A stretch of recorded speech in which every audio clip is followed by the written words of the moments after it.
Oh, good morning and welcome to Visit Fylde Coast. This is Rocks on the Beach, take 2. I saw the big green monsters going this way towards Fleetwood this morning, so I thought, right monkey, we'll go and we'll have a look and see what you're doing. So this is West Way here, where we did a little walk from last week. And this is a little bit of wall at the back of Rossall School. And you can see there at the back of Millock, this is part of the Mythic Coast Trail, the Sea Swallow Trail. So I'm going to turn the camera round and then we can show you the view rather than my ugly mug. And we'll go and have a look and we'll go and see what they're doing. So don't forget to subscribe, don't forget to make sure that you've clicked the little bell for notifications. And don't forget to make sure that you've signed up for your Visit Fylde Coast email newsletter. It's completely free, and every week you'll get one on a sort of early week, which is all about interesting stuff, and another one on a Thursday, which I've just sent out this morning, which is all about things to do at the weekend, things to do, places to go, and events and stuff. So we will go and see what they're doing. The green grasses mark where the gateway is, so that you know where the access to the beach is. And then we've got all the little sea swallows flying along the seawall. And then it ends with, I think this is called Reckley. And if I remember rightly, it's acid etched into the mould that they used to cast the seawall with. So Mary held out the shell, though her hands were shaking. Still the tidal wave rose higher and higher. And there she is, look, that's the little girl. And this is the shell that you can see on the beach down at the venue, at the cafe at Cleveleys, just down there. So we're going to go and take a look and see what they're doing. It's a lovely, lovely morning. It's a bit one on, one off weather at the moment. You get one day of sunshine followed by a day of rain, and looking at those clouds up there, could go either way.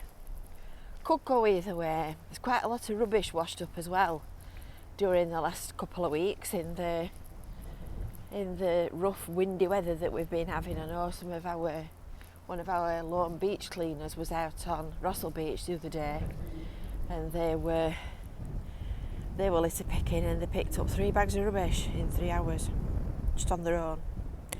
And there's a little birdie, look, having his breakfast. He's seeing me watching him. There's cutest cluster down there. There's looks like a dead porpoise, and that's a black bat gull, isn't it? And its baby, which are both feasting on it. It's all to do with the circle of life, isn't it? Oof, the wind's blowing this way from sort of northwest. And as I've walked a little bit further, the seagulls there, look, with the dead porpoise, and you can smell it. You can see all the old cobbles on the sea wall as well, which are revealed by the dropping beach levels. So the point of building these rock groynes, which is what they're going to be doing next, is to enable the beach levels to lift. So the sand and the shingle that is carried in suspension by the water will be less turbulent. The water will be less turbulent, so the sand and the shingle can settle out of suspension, and it builds the beaches up and ends up making a better sea defence. So that's the plan. And when we go back up to Westway Car Park, I'll show you, now that the tide's out, because last week it was in, wasn't it? I'll show you that it does actually work, and the beaches are really high up there compared to what they were when they were actually building. I'm gonna shout this lad and ask him where they're actually putting the groynes. Here come another 2 trucks, look. Here come another 2 trucks with lots of rocks. So they've come from the Jubilee Gardens compound. Where are they? Yeah, you can just see them, look, there in the distance. And Blackpool Tower and North Pier at the back of him. It's a lovely clear morning. Here comes the delivery. So you'll notice when you're down on the beach that these rocks have all got spray paint numbers written on them. And the numbers are the weight of the rock, which is so that they can get the right ones in the right place to do the right job, because it's all very technical, you see. They just look like rocks, but they're not. They're not. It's all very, very carefully controlled. So they're delivered into Jubilee Gardens and then they're sorted into piles. And then these quarries, as they call them, are the stores for when they start actually building the groynes. Now I've seen them bring in like a black rope on the end of the thing, and I'm a bit curious to know what that is, so I'm going to ask them in a minute. So there you go, that's the first load being dropped. Bang, bang, bang.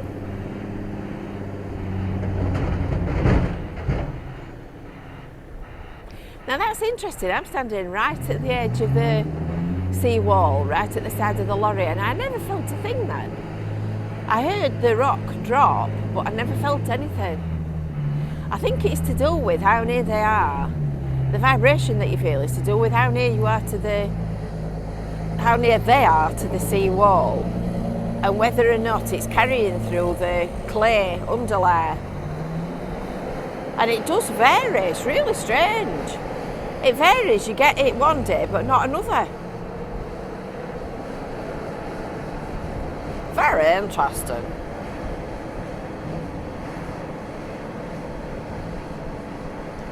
And that's another load. I have to say, I could really enjoy having a go with these big machines. It's never going to happen because I'm not suitably trained, qualified, tested, checked and inspected. But,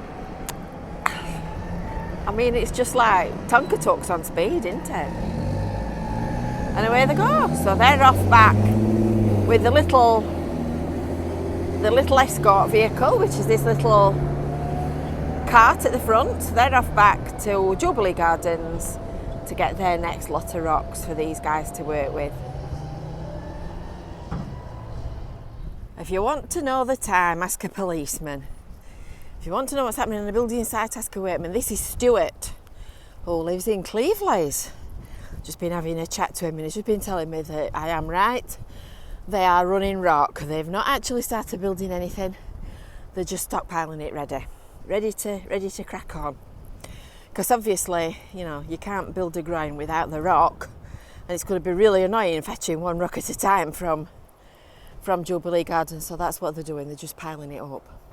So these old groynes are pretty much the position of where the new groynes are going to go. So they'll take the old groyne boards out and then they'll build the new rock groyne in that position. Told him we're envious of his little go-kart as well. It's fab, that, you know. It's brilliant. I'd love one of them. Wonder if we can persuade Balfour Beatty to leave it when they leave. Ooh, that's a good shot. Not quite. These are the numbers I was telling you about, look. So that one's got 5.96 written on it, which means it's 5.96 tonnes, so the thick end of 6 tonnes, just in one piece of stone. So the range from well, that's the 10.07, that one, that's a big one. 939, the Wazzers. And the range from sort of, I don't know, 3, 4 up to 10 tonnes, and they're all going to be positioned in the right place relative to each other to make sure that you end up with a proper groyne. So look how the beach at this side is quite low, and then as I just turn to the side you can see how it's built up quite considerably over there. We're going to go over there and have a look at that groyne. So these wazzers are just a little bit too big for your average rockery.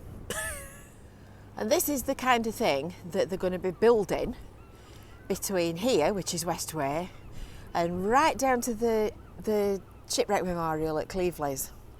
So there's the rock groynes like this, and as the engineer on site always says, they're like an iceberg. Most of it is below the beach, And you can see how we're standing here and the sand has built up against it because it's reduced the turbulence in the water and enabled the sand to drop out of suspension. That pole at the end is a groyne marker, and you can actually see the barnacles. So where the line is, where the tide line is, that's going to be sort of pretty much where an average tide comes to. So it's some depth of water, that, isn't it?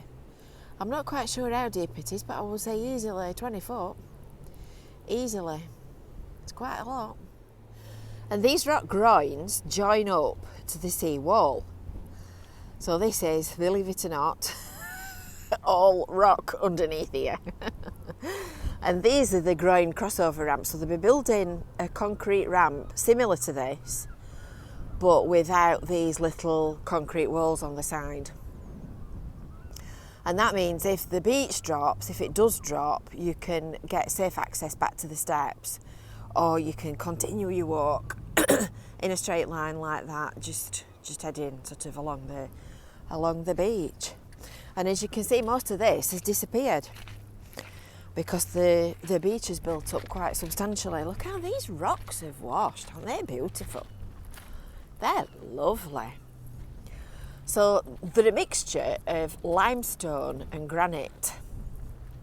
So the white ones are the limestone, and they're clean like that because they've been tumbled and abraded by all these pebbles. And this is granite. They're about the same hardness. So the granite is on the low end of the hardness scale for granite, and the limestone is on the top end of the hardness scale for limestone. I love how they've gone white. They're beautiful. So that's kind of what they're doing. And this high beach and all this shingle makes a perfect sea defence to keep I can remember when these steps went down ever such a long way when they were building it.